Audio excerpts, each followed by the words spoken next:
Hello, my name is Ann Piasecki, and I welcome you to Side Street Lessons. This is the first in a series to promote practical and effective writing for the students in my online English composition class, administered through a Southwest Suburban University. I'm an adjunct there. You may have noticed my cheaters. I need them for reading.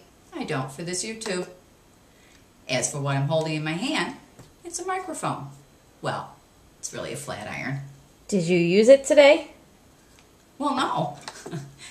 I was feeling kind of twisted, so I decided to let my hair reflect that attitude. Besides, this is all pretend anyway. Nothing's real. This is virtual reality. But what is serious is practical writing. At the end of this class, I want my students to be able to function in the professional world. I sound like a broken record, but honestly, it's an important skill to master. In your essays, I've observed a problem with run-on sentences, which are sometimes referred to as comma splices or fused sentences. I call it the dreaded run-on syndrome. What is the definition of run-on syndrome, you may ask? Well, it's when you have two or more independent clauses strung together without proper punctuation. Simply put, an independent clause is a sentence. It has a subject and a verb. Hopefully the two are penned in the correct tense, singular or plural. Carlos is, they are, you know, that kind of thing. Where was I? Oh yeah, you need an example. Let me move this. Here we go. Corporate greed robs people of their dignity. That's an independent clause. Also is, sadly, American society is forced to feed on the leftover crumbs of an insecure job.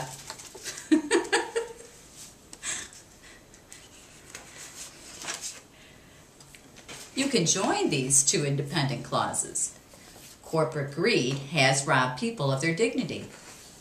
And, sadly, American society is forced to feed on the leftover crumbs of an insecure job. Note the addition of the comma and the word and. Here's another example.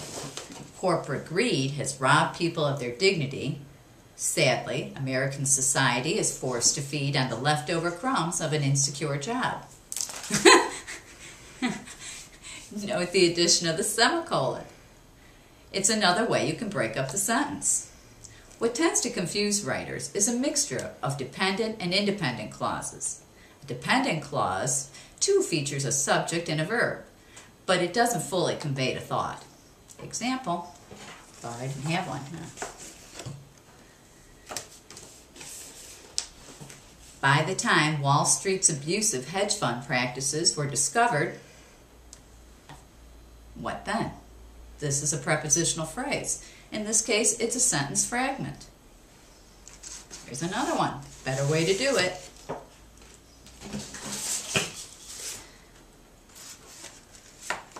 By the time Wall Street's abusive hedge fund practices were discovered, comma, the U.S. economy had tanked. That completes the thought. What I see in many essays is a problem with convoluted sentences. Basically, that means there are too many thoughts jammed together in one super long sentence. This is an example. The price that the CEO of Goldman Sachs paid for unscrupulous handling of taxpayer funds was a bonus reduction from $68 million to $9 million.